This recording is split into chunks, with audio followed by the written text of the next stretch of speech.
وہ نماز جو ہم دنیا میں ادا کرتے ہیں، آخرت میں اس کی مثال اور آخرت میں اس کی کیا صورت ہوتی ہے اس کو بیان کیا ہے۔ فرمایا کہ نماز جیسے نور ہوتا ہے، روشنی ہوتی ہے، نیت باندھنے سے لے کر سلام پھیرنے تک مختلف اعمال انجام دیتے ہیں، لیکن مجموعی طور پر طرح ظاہر ہوتا ہے۔ اور ایک حدیث سے حضرت نے اس کو حاصل کیا ہے اور بیان کیا ہے، جو حضرت عبداللہ ابن عمرو بن عاص رضی اللہ تعالیٰ عنہ سے مروی ہے۔ حضرت عبداللہ ابن عمرو بن العاص رضی اللہ تعالیٰ عنہ سے مروی ہے کہ حضور صلی اللہ علیہ وسلم نے نماز کا ذکر فرمایا، چنانچہ ارشاد فرمایا کہ جو آدمی نماز کی پابندی کرے گا، نماز قیامت کے دن نورانی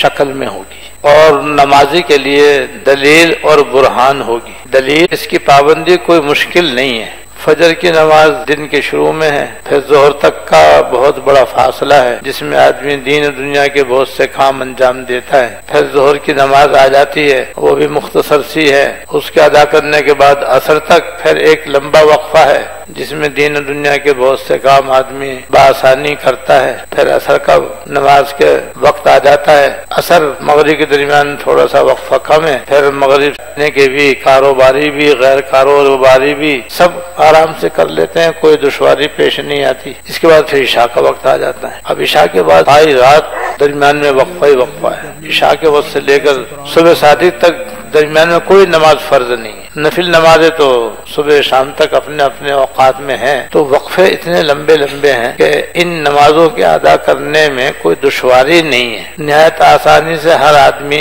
24 گھنٹے میں 5 نمازیں آرام سے ادا کر لیتا ہے۔ اور پھر اس پر مزید اللہ تعالیٰ کی رحمت یہ ہے کہ ادا کرتے ہیں ہم 5 نمازیں، ثواب ملتا ہے 50 نمازوں کا، کیونکہ اللہ تعالیٰ کی سرکار سے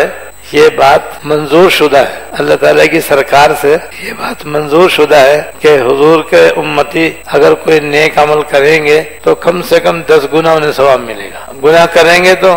1 لکھا جائے گا، گناہ کریں گے تو 1 گناہ لکھا جائے گا، اور نیکی کریں گے چاہے نماز ہو، چاہے روزہ ہو، چاہے کوئی اور نیک عمل ہو، کم سے کم 10 گنا ثواب لکھا جائے گا۔ اتنی بڑی ان کی عنایت، ان کی مہربانی ہے۔ تو نماز آسان ترین عبادت ہے اور عظیم ترین اجر و ثواب کا، جب یہ اتنی زبردست نماز ہے تو دنیا میں تو یہ اس کا ادا کرنے کا معاملہ ہے، اور آخرت میں یہ نور کی شکل میں ظاہر ہوگی۔ جتنی کسی کی نماز دنیا میں سنت کے مطابق ہوگی، آخرت میں اسی قدر وہ روشن ہوگی، اسی قدر وہ روشن ہوگی، اور نہ صرف روشن ہوگی بلکہ نماز پڑھنے والے کے لیے دلیل اور برہان ہوگی کہ اس بندے نے واقعی نماز پڑھی تھی، اور یہ دلیل ہے اس کے بخشے جانے کی، اور وہ نماز اس کے لیے آخرت میں ذریعہ نجات بنے گی۔